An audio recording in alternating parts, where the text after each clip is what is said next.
ગુજરાતમાં આપનું સ્વાગત છે। અમરેલી શહેરમાં સિવિલ હોસ્પિટલના ચાલતા નક્ષત્રના સંચાલકો દ્વારા દલિત યુવકને માર માર્યાનો મામલો। ધારી તાલુકાના ગોપાલગ્રામ ગામે દલિત યુવકને પ્લાસ્ટિકની પાઇપ વડે 7 શખ્સોએ માર્યો ઢોરમાર। 17 એપ્રિલે બનેલ ઘટના બાદ યુવકનું સારવાર દરમિયાન થયું મોત। મહેશ પ્રેમજી રાઠોડ નામના દલિત યુવકનું થયું મોત।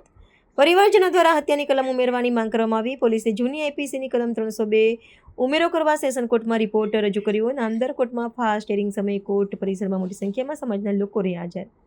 પરિવાર અને સમાજની એક જ માંગણી 302 હત્યાનો ઉમેરો કરવામાં આવે।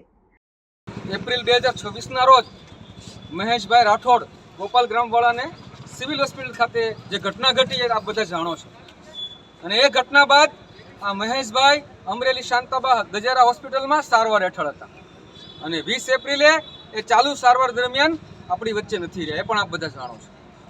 હવે જે આજે જે ઘટના ઘટી રહી છે એ ઘટના વિશે આજે હું તમને કહેવા માંગુ છું કે આજે આ ઘટનાની અંદર મહેશભાઈ આપણી વચ્ચે નહીં રહેતા આની અંદર પોલીસ તંત્રએ નામદાર સ્પેશિયલ એટ્રો કોર્ટમાં સેશન કોર્ટની અંદર બીએનએસની કલમ 301 જૂની આઈપીસીની કલમ 302 નો ઉમેરો કરવાનો રિપોર્ટ ફાઇલ કર્યો છે અને એની અંદર નામદાર કોર્ટે આજે ફર્સ્ટ હિયરિંગ હતું જે મારા સમાજના આગેવાનો, મારા સમાજના વકીલો, ઇન્ટેલેક્ચ્યુઅલ લોકો, મારા સમાજની બહેનો, માવડીઓ, નાના બાળકો, બધા જે યુવાનો હાજર રહ્યા છે એનો હૃદયપૂર્વક આભાર માનું છું।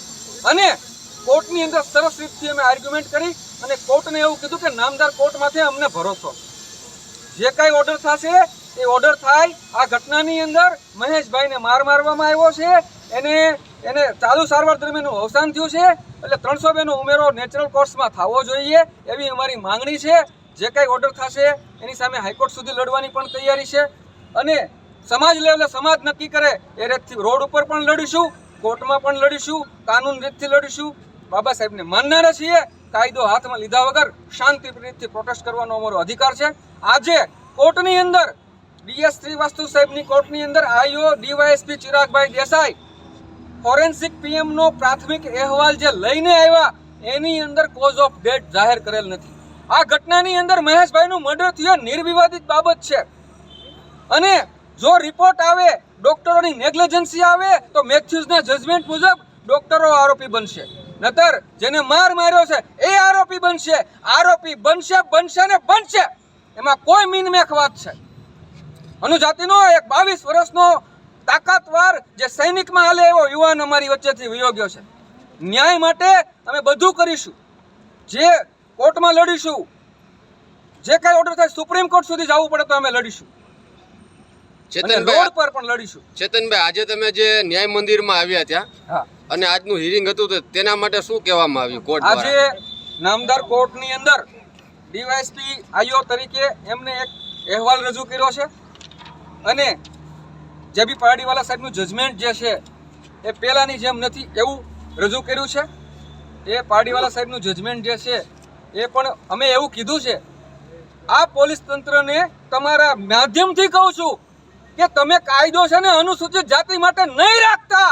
આવા બીજા મર્ડરો બને ને ત્યારે આ પારડીવાલા સાહેબનું જજમેન્ટનું અમલ કરજો, ને તો અમે પૂછવાવાળા મરી નથી ગયા। અમે તમને પૂછશું કે તમે આમાં 301 નો રિપોર્ટ 302 નો રિપોર્ટ ફાઇલ કર્યો, આમાંથી તમને કોર્ટમાંથી તારીખ મળી, તમે આમાં પુરાવા રજૂ કર્યા, એકને ગોળ અને એકને ખોળ મહેરબાની કરીને નહીં આપતા।